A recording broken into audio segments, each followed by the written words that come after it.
नमस्कार। आज आमे ओडिशार गोटे बहुत खास पर्व पणा संक्रांति विषय कथा हेबा। चलंतु एहार गभीरता को आउ टिके भल भाबरे बुझिबाकू चेष्टा करिबा। अच्छा, केबे मनरे प्रश्न आसीछि आमे प्रकृतरे पणा संक्रांति काहींकी पालन करू? एहार असल कारणटा कण? एहा पछरे किछि रहस्य लुचि रहिछि कि? आम भितरु अनेक भावन्ती जे एटा खाली ओडिया नववर्ष, किंतु कथाटा सेतिकिरे सरिनी। एहार महत्व आहुरी बहुत बहुत गभीर।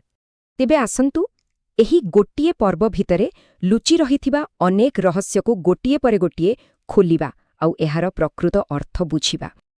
जानते सबुठु मजादार कथा हेला एही पर्वर दुईटा ना अच्छे। आमे समस्ते एहाकू पणा संक्रांति बोली जानते, ठीक ना? किंतु एहार जो पारंपरिक एवं ज्योतिर्विज्ञानिक नाम ता हेउछि महाविषुव संक्रांति।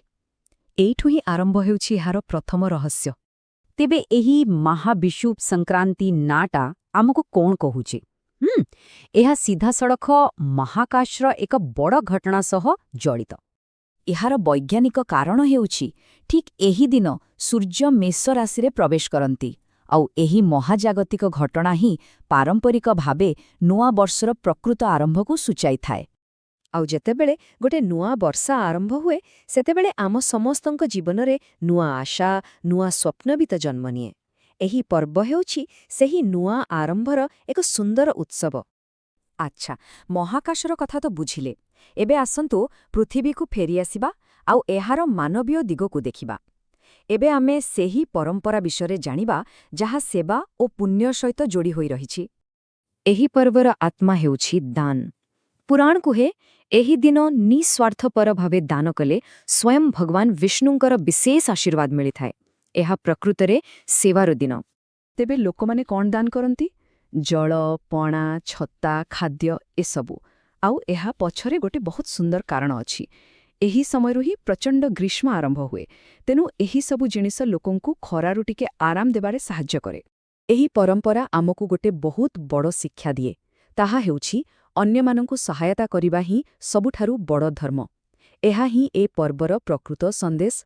एबे आसंतु एही पर्वर सेही प्रतीकगुड़िको उपरे नजर पकाइबा जहा भक्ति सहित आम स्वास्थ्य पाई मध्य बहुत जरूरी।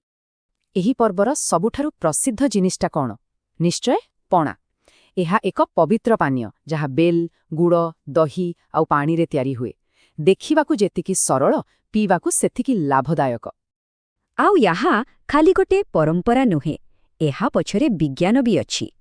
पणा शरीर को थंडा रखे आउ आगकू आसुथिबा प्रचंड गरमरु आम स्वास्थ्य को सुरक्षा देइथाए। आउ गोटे गुरुत्वपूर्ण कथा हेला एही दिनटिकू भगवान हनुमानंकर जन्मदिन माने हनुमान जयंती भावरे मध्य पालन करा जाए। एहा पर्वर भक्तिमय दिगकू आहुरी मजबूत करिदिए। तेबे एते सबु कथा जानिबा परे एही नुआ आरंभर प्रकृत सार कौन बाहारुछि? एहार असल तत्व कौन? संक्षेपरे कहिले पाणा संक्रांति मुख्यतः तीनोटी स्तंभ उपरे ठिया होइछि। प्रथमतः भक्ति, जहा भगवान विष्णु और हनुमानंक पाई। द्वितीयरे सेवा, जहा दान माध्यमरे हुए। और तृतीयरे एक नुआ आरंभ, जहार संकेत आमकु महाकाशरु मिले। तेणु एही पर्व केवल एक छुटीर दिन नुहे, एहा एक प्रेरणा। आसंतु एही पणा संक्रांति रे आमे समस्ते सेवा आउ भक्तिर पथरे आगेबा एवं एक सुंदर नुआ वर्षर आरंभ करिबा।